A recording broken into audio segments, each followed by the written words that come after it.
Bien-aimés dans le Seigneur, nous sommes dans notre espace Une vie chrétienne de qualité. Aujourd'hui, nous voulons rendre témoignage à Jésus-Christ en tant qu'agneau de Dieu qui ôte le péché du monde. Cette expression, agneau de Dieu qui ôte le péché du monde, nous la trouvons dans le Nouveau Testament, particulièrement dans l'Évangile selon Jean. Jean chapitre 1er, quand nous lisons du 29e au 36e verset, je vais lire ici le 29e et le 36e verset. Comme ça, vous allez vous-même voir ce que Jean est en train de déclarer. Le lendemain, il vit Jésus venant à lui. Il dit, voici l'agneau de Dieu qui ôte les péchés du monde. Et ça, c'est le verset 29. Et nous allons au 36e verset. Il dit, ayant regardé Jésus qui passait, il dit, voilà l'agneau de Dieu. Bien-aimé, pour comprendre les noms agneau de Dieu, ces noms que Jean utilise pour désigner notre Sauveur et Seigneur Jésus-Christ, nous devons savoir certaines choses.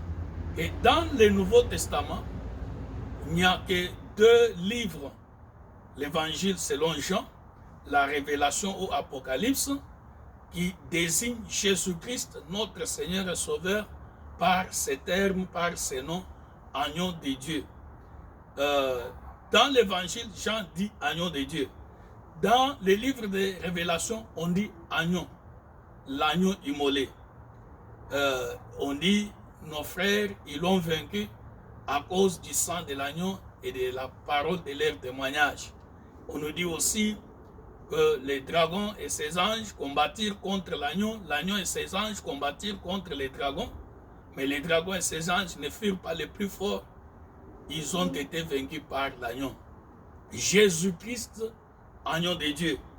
Pour que nous puissions saisir ces noms de Jésus-Christ, agneau de Dieu, nous devons recourir à l'Ancien Testament pour comprendre qu'est-ce qu'un agneau. Dans l'Ancien Testament, l'agneau était un animal qu'on utilisait pour les sacrifices. Un animal qu'on utilisait pour les sacrifices à Dieu. Quand vous lisez les livres de Moïse, là où on nous parle des sacrifices que Dieu demandait à son peuple, vous allez voir la place que jouait l'agneau. Mais avant même la loi de Moïse, avant même les sacrifices lévitiques, Dieu avait déjà utilisé l'agneau comme un animal de sacrifice. Quand nous remontons au début, nous allons voir que au commencement, quand les fils d'Adam, Caïn et Abel, offrirent des sacrifices à Dieu, Caïn avait offert les offrandes des premiers-nés des animaux. Les premiers animaux qui ont été domestiqués par l'homme, nous pouvons citer les brebis, les moutons, et notamment les agneaux, parce qu'il a offert les premiers-nés de son troupeau. Donc il y avait les agneaux parmi les prémices que Abel avait données à Dieu. Et la Bible dit que Dieu reçut favorablement l'offrande d'Abel. Dans cette offrande, il y avait l'agneau. Donc l'agneau avait rendu Abel et son offrande favorable vis-à-vis de Dieu. Bien-aimé, j'aimerais dire ici que Jésus-Christ est la seule personne, le seul moyen pour que nous puissions obtenir la faveur de Dieu. Si tu as besoin de la faveur de Dieu, il faut croire en Jésus-Christ. Et la Bible dit en d'autres termes, il n'y a de salut en aucun autre. Quand quelqu'un a la faveur de Dieu, il a la bénédiction. Tout ce qu'il touche prospère. Alors, si nous voulons la faveur de Dieu, nous devons venir à l'agneau de Dieu qui s'est donné en offrande à Dieu afin d'obtenir la faveur de Dieu. Remontons un peu plus haut avec Noé. Après le déluge, la Bible nous dit que Noé avait offert des animaux purs à Dieu. l'offrande des animaux purs. Et quand Dieu a senti l'odeur, il est venu, il a fait l'alliance avec l'homme, dont le signe est l'arc-en-ciel.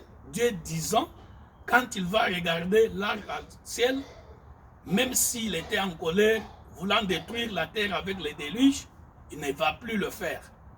À cause de l'offrande intentionnelle volontaire de Noé, Dieu a dit plus jamais la destruction de la terre par les déluges.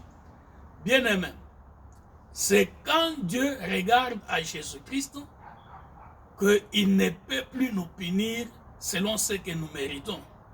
C'est quand Dieu regarde à Jésus-Christ que Dieu détourne sa colère. Jésus-Christ est notre arc-en-ciel.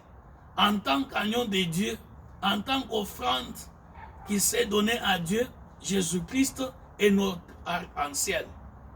Et quand nous remontons un peu, toujours dans l'Ancien Testament, nous voyons que Dieu avait demandé à Abraham d'offrir en sacrifice d'holocauste son fils Isaac. Et Abraham avait obéi. Il a amené Isaac à la montagne de Morija pour offrir son fils en sacrifice. Et Dieu a fait un substitut. Il a montré à Abraham un bélier. Et afin que Abraham donne le bélier c'est un agneau plus grand.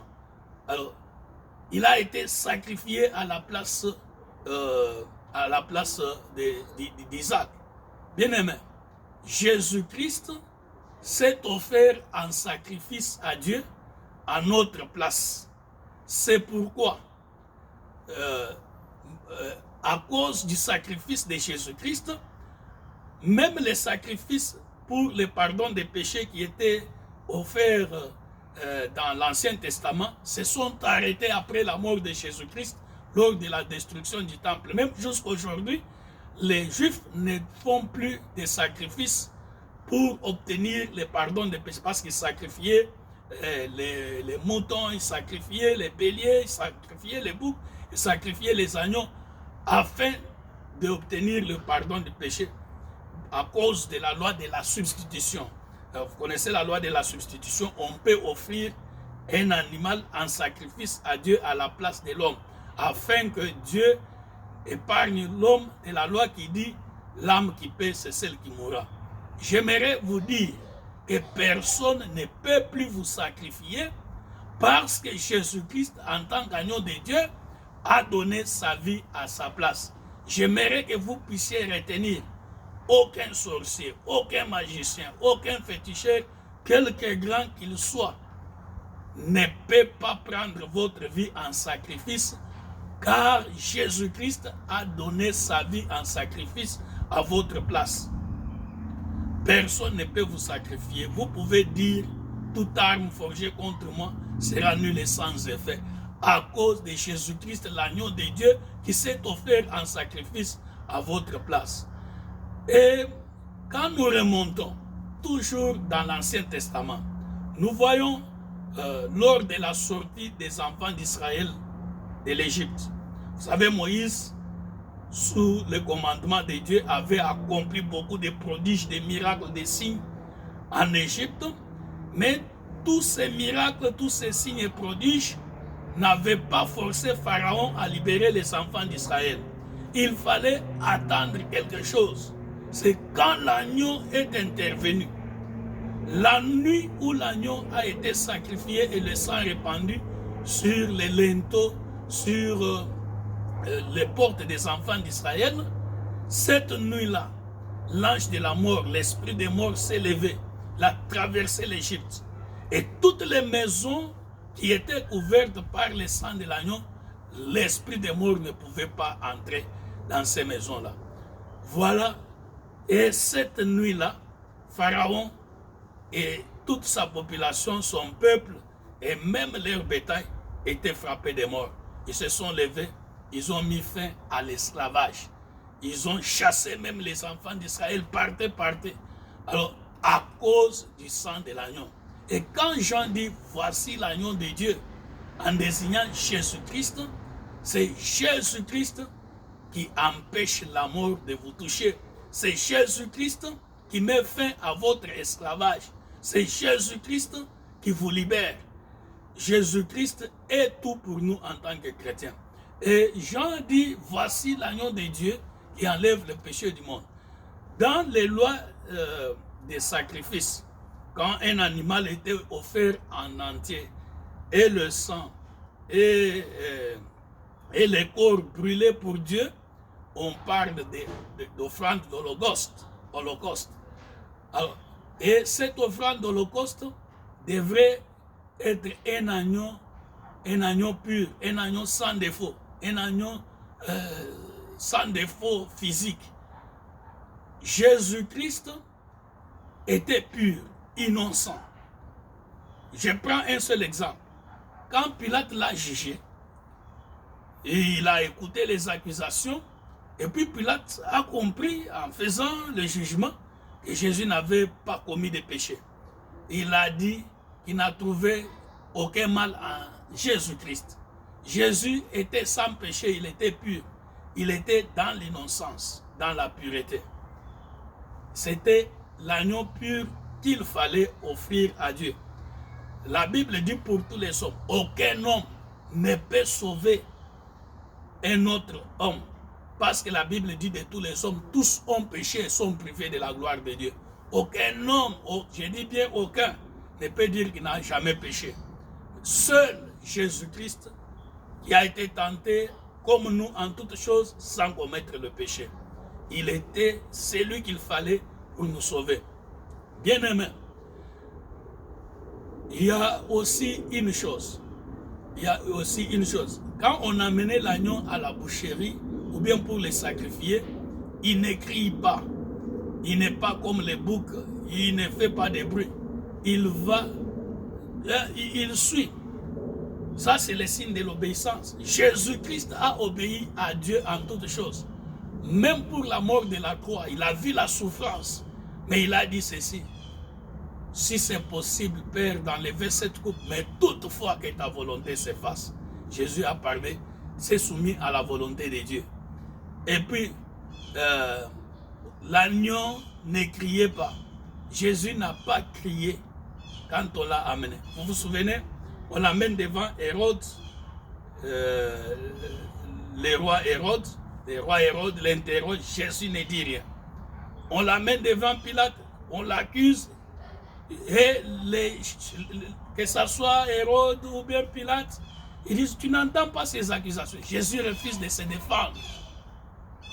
Jésus refuse de se défendre, et parce qu'il savait qu'en se taisant, il faisait que la parole de Dieu en Ésaïe 53 s'accomplisse. Il n'a pas ouvert la bouche. Et il ne voulait pas l'approbation des hommes. Il ne voulait pas être innocenté par les hommes. Il savait qu'il y avait un juste juge qui voyait toutes choses. Son Père, notre Dieu, qui voit toutes choses. Et c'est l'approbation de Dieu qu'il cherchait et non pas l'approbation des hommes. Et Jésus-Christ s'est tué. Il n'a pas cherché à se défendre. Bien-aimés, que faisons-nous aujourd'hui quand on nous accuse, quand on nous provoque? Comment est-ce que nous réagissons? On descend sur Facebook, on se livre en spectacle, on essaie de se défendre. Non, Jésus n'a pas fait ça. La Bible dit qu'il a fermé la bouche. Les hommes peuvent t'accuser, mais il y a un juste juge qui connaît la réalité. Et vous savez, nous en tant que chrétiens, nous devons imiter Jésus-Christ. Garder silence face aux provocations, face aux accusations. Si les accusations sont vraies, humilions-nous, repentons-nous, cherchons la face de Dieu. Si elles sont fausses, gardons silence. La Bible ne dit-elle pas, gardez silence, l'Éternel combattra pour vous. Jésus-Christ en tant qu'agneau de Dieu est notre exemple. Il est notre exemple dans le sens que nous devons obéir à Dieu. Nous ne devons pas répondre aux provocations. Nous devons apprendre à demander au Saint-Esprit de nous aider à garder silence afin de laisser la place à Dieu pour qu'il combatte pour nous. Et Jésus-Christ en tant qu'agneau de Dieu, c'est notre assurance. Il est notre assurance dans le sens que nous ne serons plus sacrifiés, nous aurons la faveur de Dieu, et si Dieu était fâché contre nous, il nous pardonne. Ainsi la Bible dit, il n'y a point de condamnation pour ceux qui sont en Jésus-Christ. Que Dieu vous bénisse et qu'il bénisse sa parole au nom de Jésus-Christ. Amen.